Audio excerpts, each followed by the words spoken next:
Thursday Night Football, both 11-3 coming in, both fighting for the division lead. Let's get to it. Matt Stafford hugging former teammate Cooper Kupp pregame. Crucial NFC West showdown. First Thursday game in NFL history between two 11-win teams. That's how good these guys are. First quarter, Seahawks second and goal. Zach Charbonnet punching it in. Seahawks 6-0 this season when scoring first. Keep that in mind. By the way, they're trying to clinch their playoff berth with a win. They're up 7-0 early. But the Rams, Stafford, Terrence Ferguson, touchdown. Wait, hold on. Flag thrown. Ineligible player downfield. You see Justin Diddich. Yep, not going to work. TD doesn't count. How do you think Sean McVay feels about this? Not great. Yeah, that's pretty much it. Rams have to settle for a field goal, trailing 7-3. Second quarter, Rams down 7-6. Stafford looking. Ferguson, touchdown. Now this is a touchdown. It counts. And that's why Sean McVay's so happy. Rams up 13-7. Under a minute to go in the second, Sam Darnold connects with Kupp. Kupp fumbles. Ball. When is the last time you heard the words Kupp fumbles? Kobe Durant recovers. Reason why you haven't heard those words? His first lost fumble since 2022. Rams up 13-7 at the half. Third quarter, same score. Seahawks, Kenneth Walker III. Kenneth Walker III. They're not catching him. 55-yard touchdown run. Seahawks go up 14-13. Back and forth we go in this one. Later in the third, Seahawks down 16-14. Darnold intercepted by Josh Wallace. And Wallace, anybody going to stop him? He is stopped at the 1, though. And Darnold, not too happy about that. So the Rams, time to capitalize. Time for Blake Corum. Time for touchdowns. Rams go up 23-14. Final seconds of the third. 3rd and 3 for the Rams. Matthew Stafford, Puka Nacua. And Nacua rumbling, stumbling, getting 58. Big play for LA. So let's get in the fourth quarter. Same drive. 3rd and goal from the 1. Stafford. Oh, the no look to Puka. See this one again. Matthew Stafford is a straight-up magician. Unreal no-look pass. Rams up 30-14. Game over, right? Well, Seahawks, 3rd and goal at the 6. Darnold intercepted by Kobe Turner. And the big man hustling back for 10 yards. 6th interception for Darnold in 2 games against the Rams this season. Here's Turner's thoughts after the return. I'm tired. Heck yeah, 297-pounder getting his first career INT. Okay, so Seahawks 0-155 all-time when trailing by 16+ in the fourth. Rams punting. Rashid Shaheed feels it. And Rashid Shaheed finds a seam, and he's gone. 58-yard punt return touchdown. Seahawks get the 2-point conversion. It's an 8-point ball game. Rams up by 8. Okay, so Seahawks have it again. Under 7 minutes to play. Darnold, A.J. Barner, touchdown.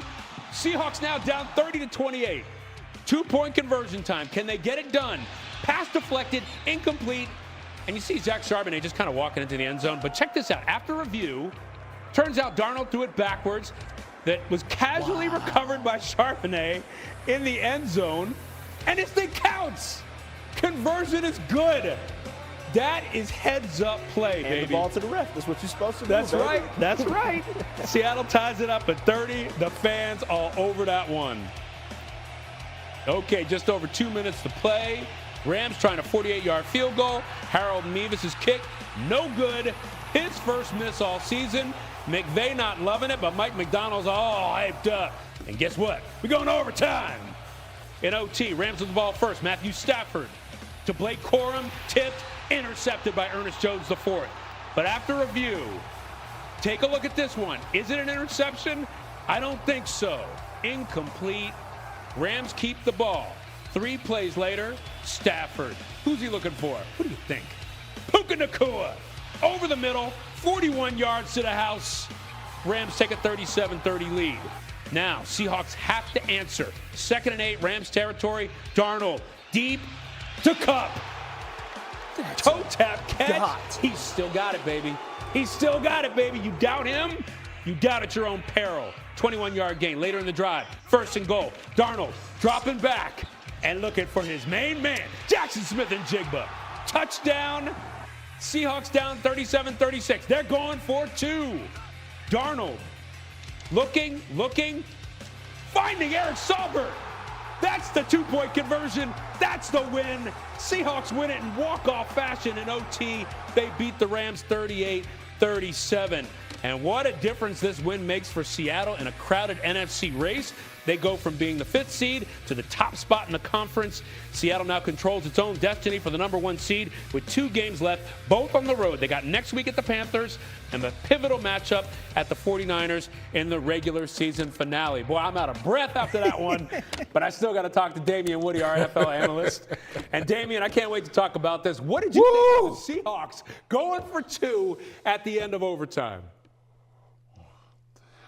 Ryan, my Lord, was that a great game. That was the best game of the year. And listen, the reason this game came down to what it came down to was the Seattle Seahawks defense. In that fourth quarter, those 3 straight 3-and-outs, that Seattle Seahawks defense really stood up to this Rams offense and allowed the Seahawks to get back in the game. That punt return for a touchdown by Rashid Shaheed. Okay, then Sam Darnold comes back and throws a touchdown pass, and they convert both 2-point conversions. And all of a sudden, the momentum just flipped in this game. Then you saw some back and forth, but ultimately, Sam Darnold, after, rough outing at the beginning of the game, battled back in this game and ultimately won this game for the Seattle Seahawks. What a game. Yeah, and speaking of Sam Darnold, by the way, 6 interceptions in 2 games against the Rams. I got to say, so many times we watched this game, we thought we just counted him out, said game over. But what impressed you about Darnold tonight being able to bounce back?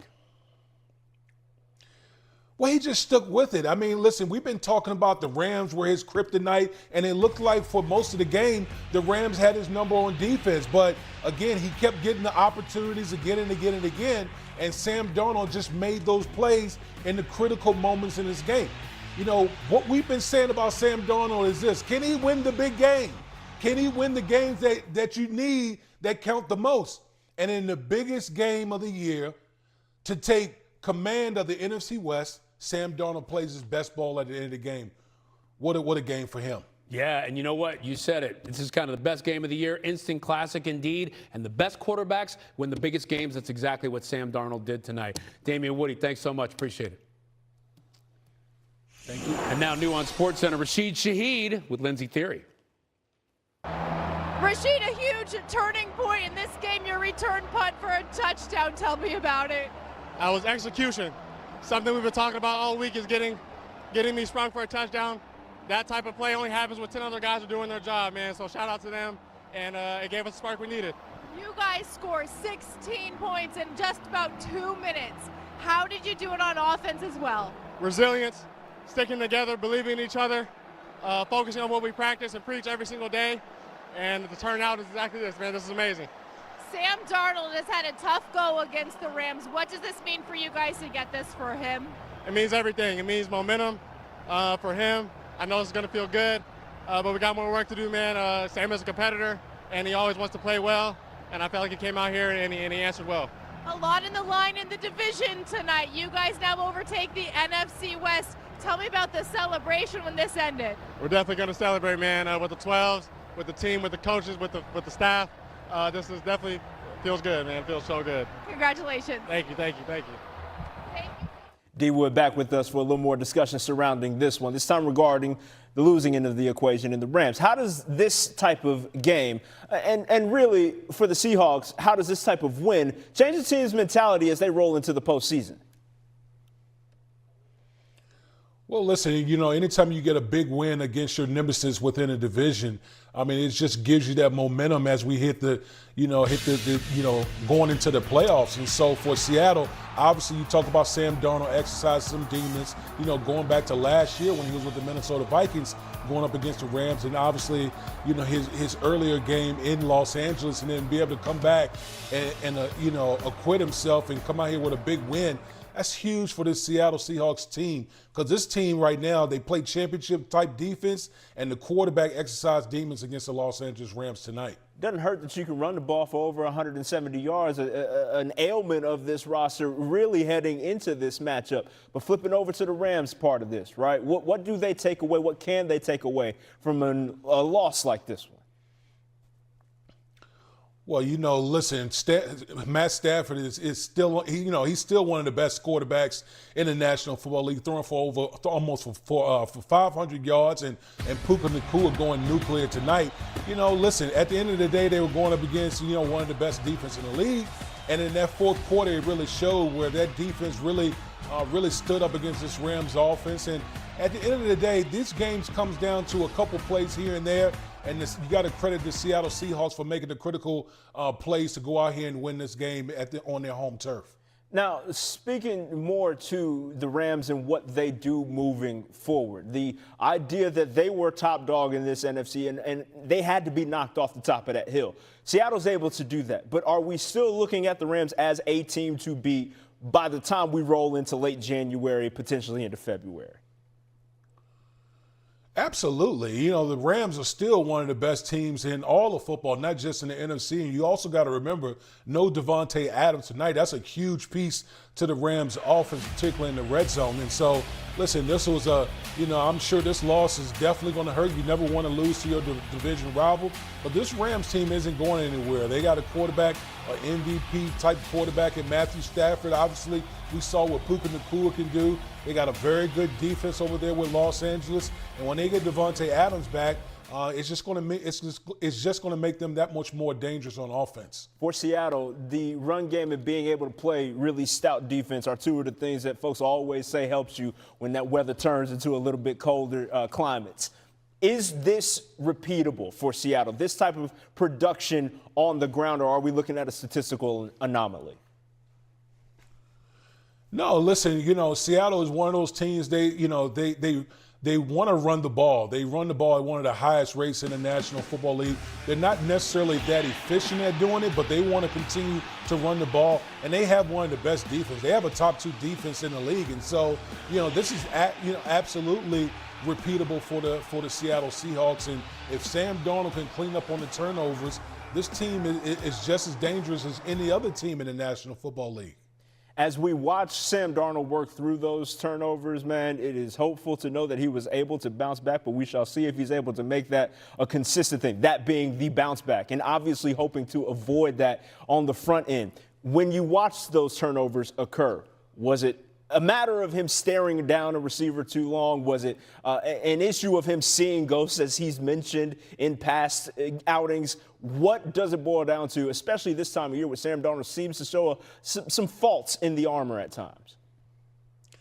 Yeah, listen, I think the first interception, you got to credit the Rams defensive staff for, showing one thing pre-snap and then something totally different post-snap. They really baited Sam Darnold into that interception, so that was a great play by the Rams defense. And listen, the other interception, right here, you got the defensive tackle dropping right into the voided space that Sam Darnold was throwing the ball. So, again, if you talk to Sam Darnold, he absolutely would love to have those back.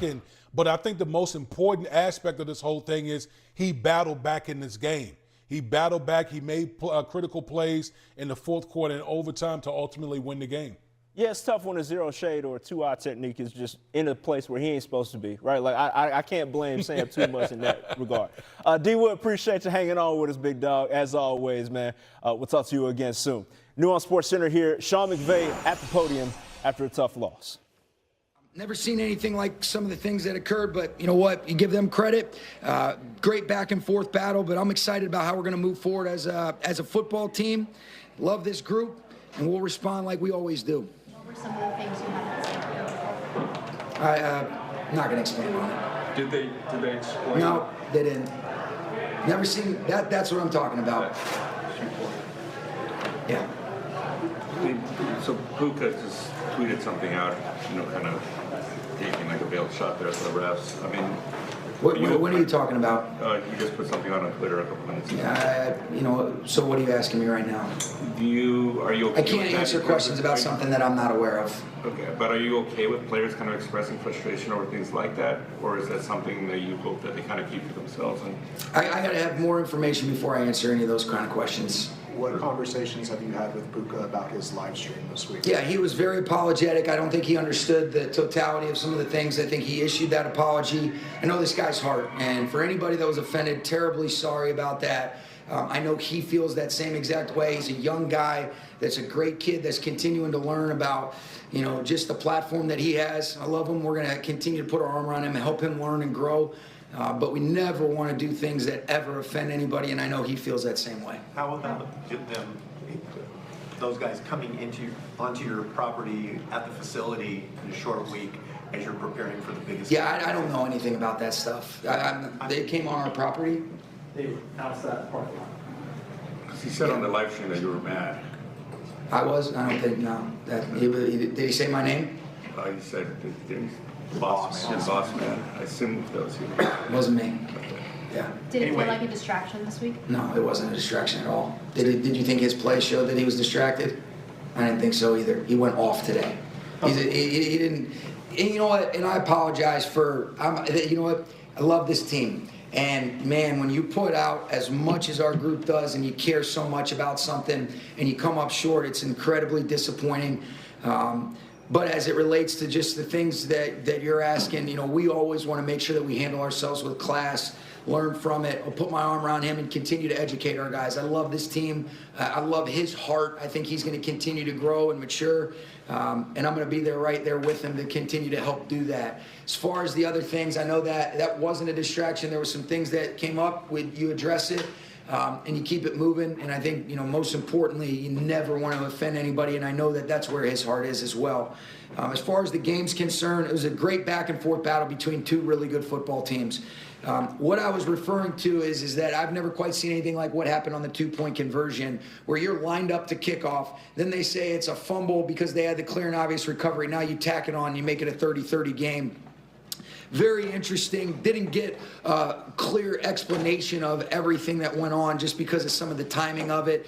They were trying to be able to do that, but that's the thing that I've said. I've never seen anything or never been a part of anything like that, and I've grown up around this game. I'm not making excuses. We don't do that. I don't believe in that. It doesn't move us forward, but we do want clarity and an understanding of the things that we can do to minimize that when we rejected the 2-point conversion. Sean McVay's some tough questions. Meanwhile, Kenneth Walker III, this is Nuance Sports Center, about to win. We just had a great team win. Never, no one gave up. And we never think we're going to lose the game. We're going to keep fighting all 4 quarters or overtime, however long it takes. To have Rashid kind of get up to speed with you guys now, obviously that punt return was huge. How big was it for you guys on the sideline to have that kind of flip the game a little bit? Yeah, it's great. He switched the momentum a lot, He a playmaker, and he make big plays. And that was another big play, and we love having him here. Ken, what did it feel like having Gray's able as the escort on that throwback screen? It felt good. We always talk about the O-line as, none of this success we have as a run game is possible without them. So, having him in front of me and, he showed his athleticism on that play. Talking about the run game, it's been a little up and down. What was the difference tonight? Because you guys were, seemed like you were putting your foot in it more and just getting out those cutbacks quick, and it seemed kind of different.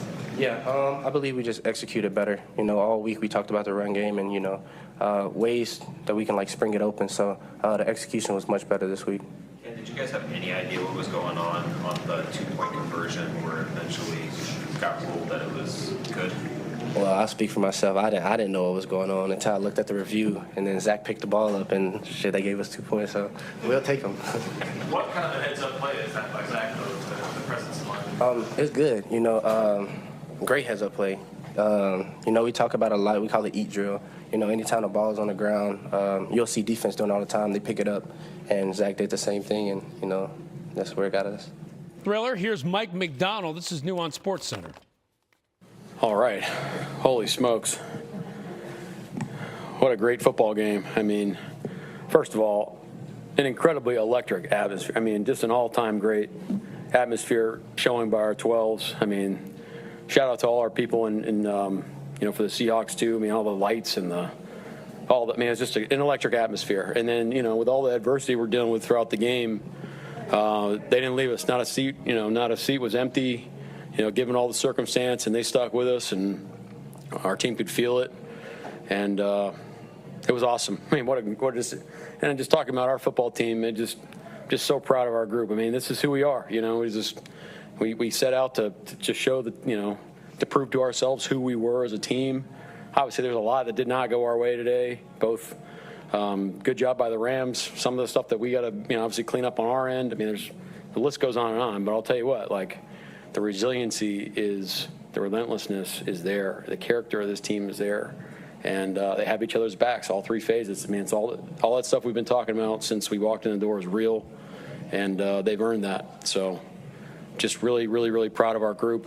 Really, really proud of our group. Just really, really proud. So we're going to enjoy the heck out of this one and get some rest this weekend and get back at it. So, yeah, just really proud of our group.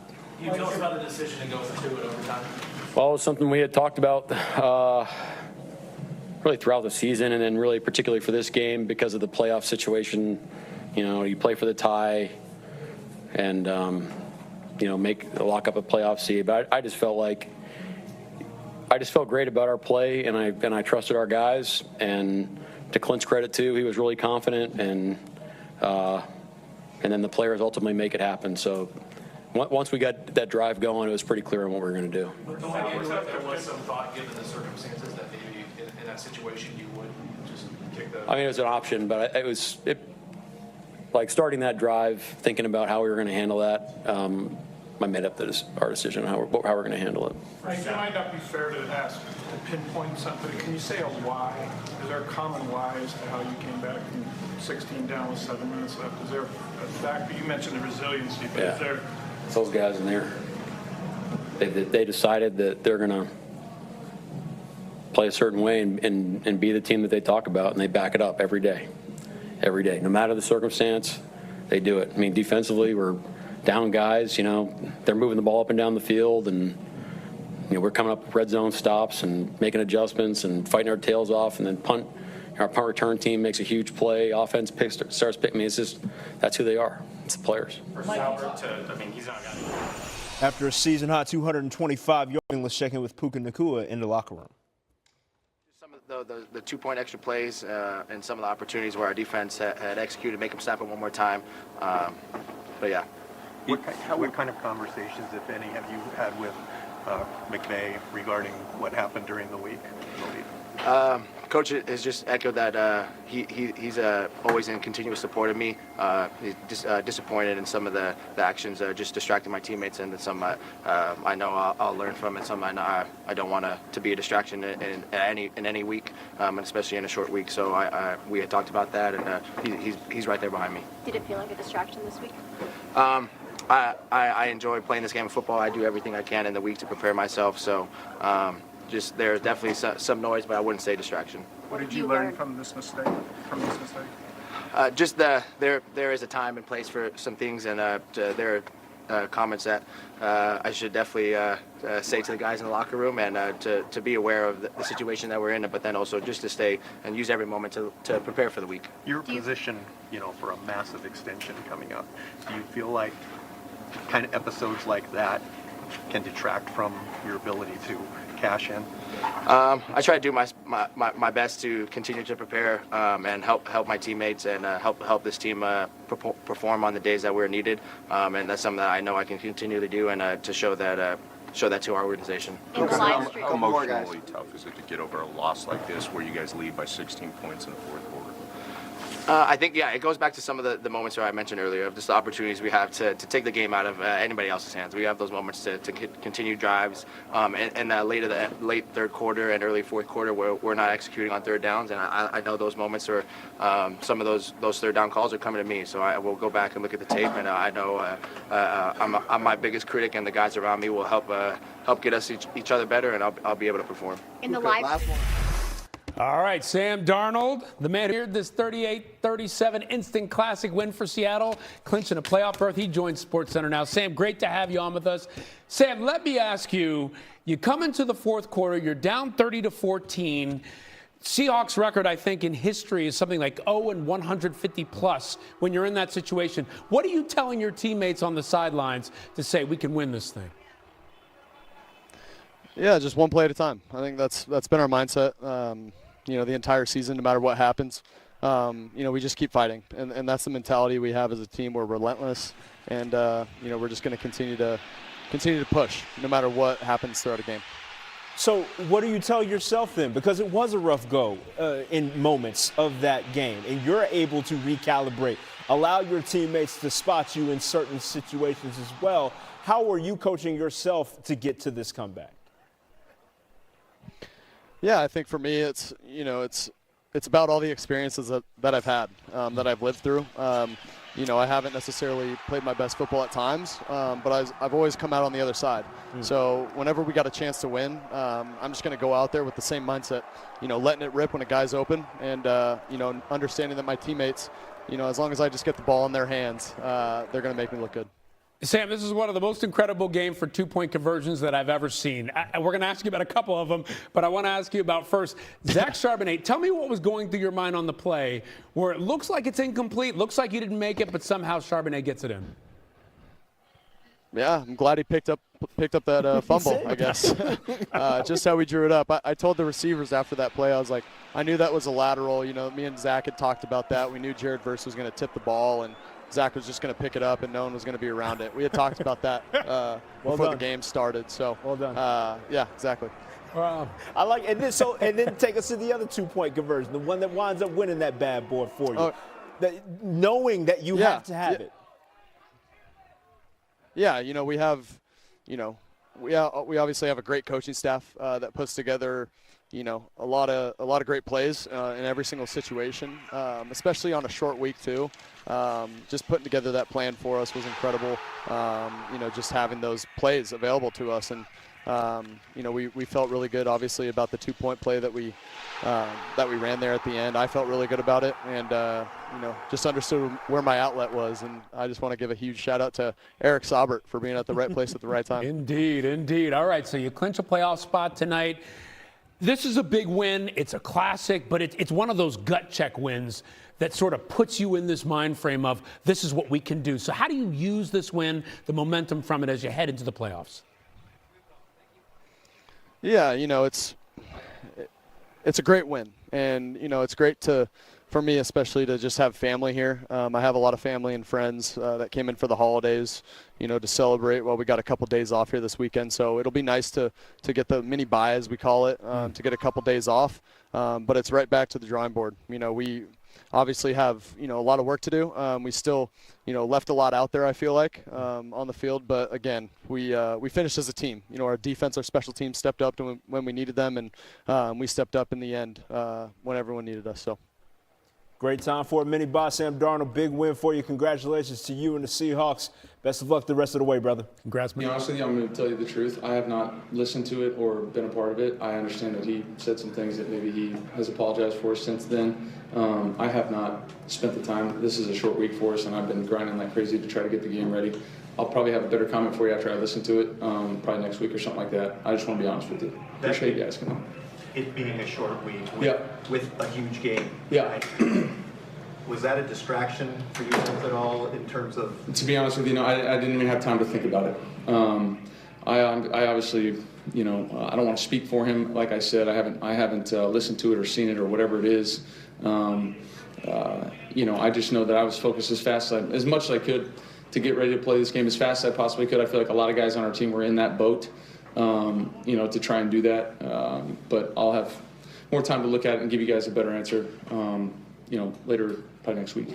Matt, with Terrence Ferguson, just what does it mean for a rookie to have the kind of game he did tonight? And what does that do for a guy when you can come into a game as big as this one and have 4 pitches? Yeah, I think a lot of guys on our team had, got experience that they wouldn't have gotten, I thought Mump did a great job today. Ferg was great. Thought he scored on the one. I guess we had a guy downfield. I'll have to take a look at that one. Tough one there. But, no, I thought all those guys played well. I thought Didich did a great job coming in when K-Dot went down. Played really physical. I thought our guys up front played great. There's no secret to what we were trying to do, just smash mouth it. And, we ran the ball great. We were able to throw it for some yards and some touchdowns as well. In the mental and emotional ebbs and flows of a game, Sean said that 2-point conversion that you guys stopped. Did that get in you guys? Is that tougher? No, to be honest with you, I just want to know that rule because I thought on plays like that, like 2-minute or 2-point plays inside of 2 minutes and stuff, I didn't think you were allowed to advance a fumble Otherwise I think everybody would just go down. If you're going down, just fumble it forward and let somebody else against it. I obviously don't know the rule well enough. They were, I'm sure they talked to New York or whatever. But that one was interesting to me. I'm sure I'll get an explanation. We'll get an explanation. But yeah, I mean, you just go play the next play. There was plenty of football after that, chances to make plays and do all that. So, it was a play in the game, one that I would love a little bit more, explanation, understanding of it. And once we do that, we'll move on. You're in the play. Something I'm sure Matthew Stafford would prefer we not do. Let's relive that instant classic that occurred on Thursday night between the Rams and Seahawks. Seahawks needing this one to lock up a playoff spot. 6.5 minutes left in the fourth is where we pick it up. Darnold dropping back, finding A.J. Barner wide open for the score. That brings the Seahawks within 2. They trailed by as many as 16 in this fourth quarter on the ensuing 2-point conversion. You heard Matthew Stafford talk about it. Just peep Zach Charbonnet casually picking up the ball after what they think is a forward pass gets deflected. They go back to review. They wind up deciding that was, in fact, a lateral. And so, Zach Charbonnet, doing what any good running back would do in returning the ball to the ref, winds up converting a 2-point conversion. We're tied at 30. We head over to overtime. 6.5 minutes left. Same score. Matthew Stafford, from his own 50, drills one to Puka Nacua. And there is nobody that is going to stop him. Part of a season-high 225 yards for him. Most in a game by Rams receiver since '97. Rams up 7. Under 4.5 minutes left. Darnold responds with a dart to Cooper Kupp. The toe touch is immaculate. Seahawks first down. And later in that drive, 1st and goal, Darnold finding JSN on the crosser in the back of the end zone. We have a score, and Seattle said we're going to go ahead and put this one away. 2-point conversion. Darnold with time. Eric Saubert on the receiving end of that one. Darnold bounces back after 2 picks, and the Seahawks win 38-37. Unreal for the Seahawks, and just how unlikely was it? When trailing by 16 points in the fourth, Seattle had 40-1 odds to win according to DraftKings Sportsbook. That's an implied probability of 2.4%.